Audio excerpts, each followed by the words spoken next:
Assalamualaikum. Hello. Waalaikumsalam. Saya Tasha. Saya Fiza. Saya Elis. Saya Ya. Kami dari kelas 4 Iris ingin menyampaikan tentang kimia dalam perubatan dan kesihatan. Enjoy!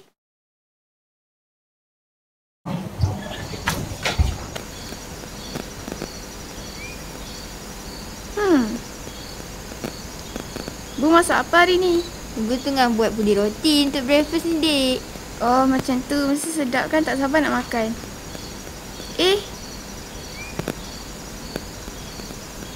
Perubatan tu apa, Bu? Perubatan tu satu kaedah yang boleh mencegah dan menyembuhkan penyakit. Contohnya kan, kalau adik demam, adik mesti makan ubat. Lepas tu, adik mesti sihat lepas makan ubat tu. Macam tu lah. Oh, macam tu. Okey, faham. Okey, dah lah adik. Pergi main kat depan tu. Ibu nak masak ni kacau je. Okey, Bu. Thank you.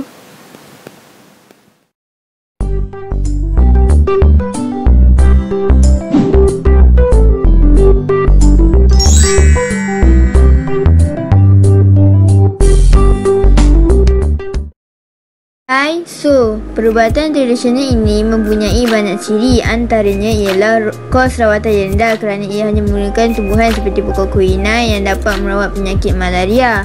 Walaupun perubatan ini menggunakan kos rawatan yang rendah, malah ia memakan masa untuk melihat keberkesanannya. Perubatan ini juga telah digunakan oleh orang pada zaman dahulu yang masih diamalkan sampai sekarang.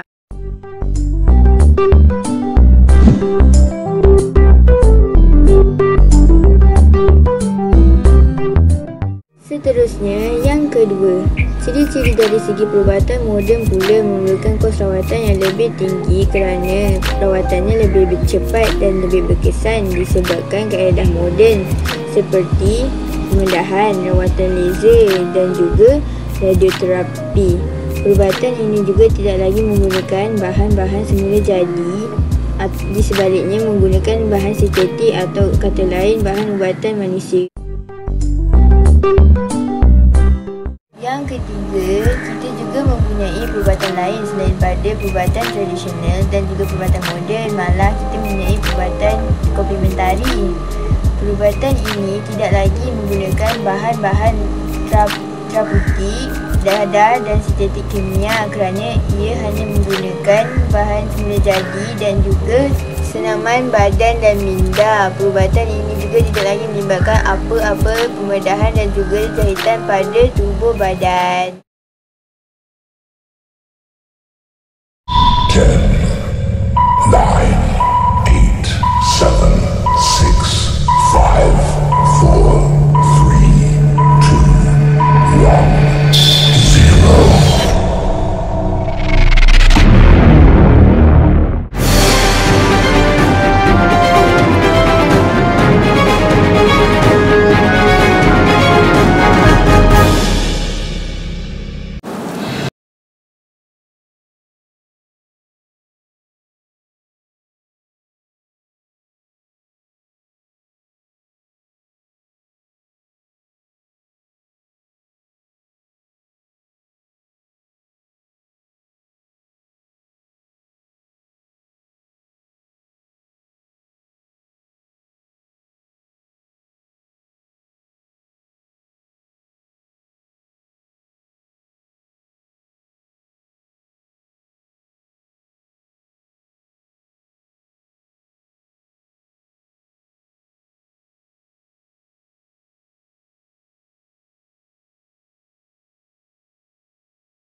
rambut. Bagaimana pula dengan ubatan yang moden, Prof? Ubat moden ialah ubat yang dihasilkan di dalam makmal untuk kegunaan ramai dan dijual di pasaran secara meluas. Ubat moden dikelaskan kepada 3 jenis, iaitu analgesik, antibiotik dan psikoterapeutik. Analgesik itu berfungsi untuk melegakan kesakitan, betul, Prof? Ya, ia berfungsi untuk melegakan kesakitan dan contoh analgesik seperti aspirin, paracetamol.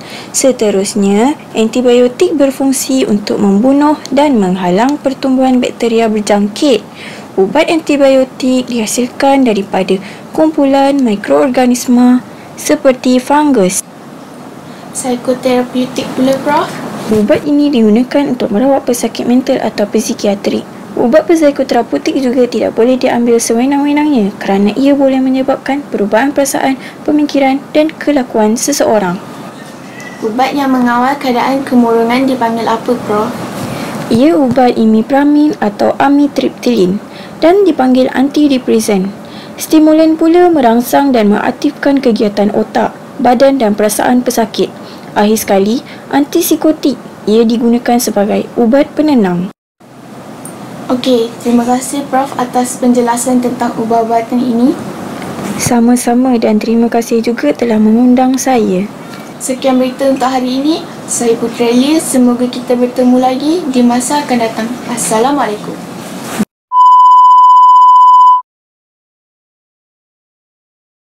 Bonda, komplementari itu apa? Kalau anda nak tahu, perubatan komplementari ialah rawatan tambahan yang dilakukan bersama dengan perubatan moden. Perubatan komplementari ada 5. Anda nak tahu tak? Nak, Bonda.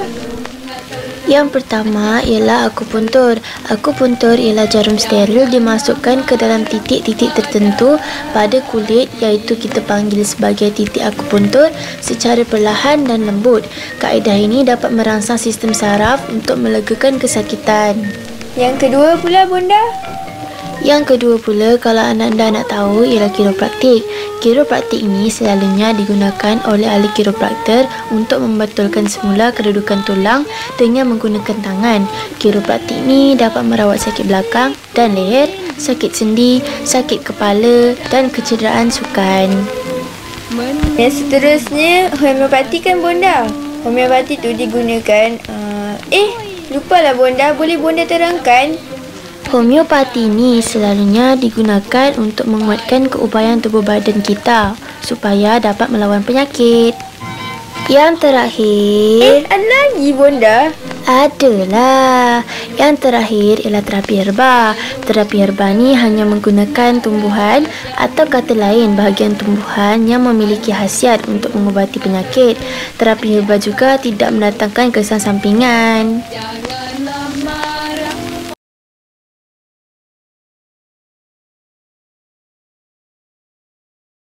Hai korang, hari ini Elis nak cerita tentang ubatan buatan manusia dan ubatan daripada sumber semula jadi.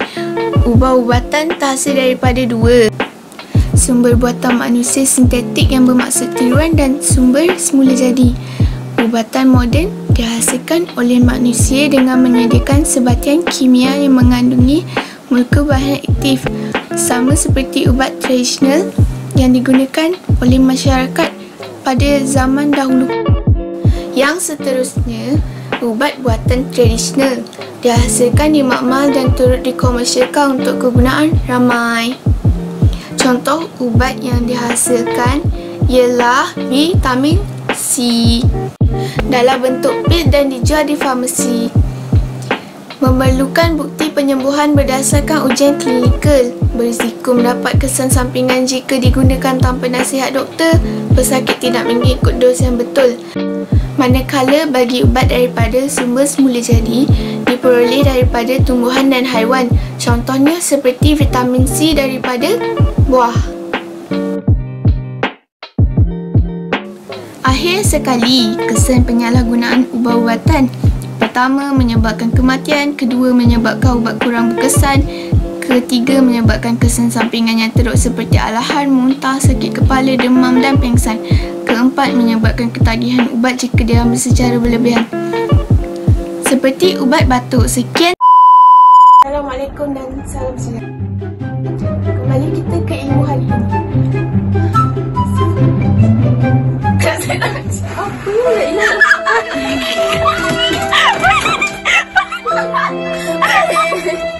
Wih, lepas.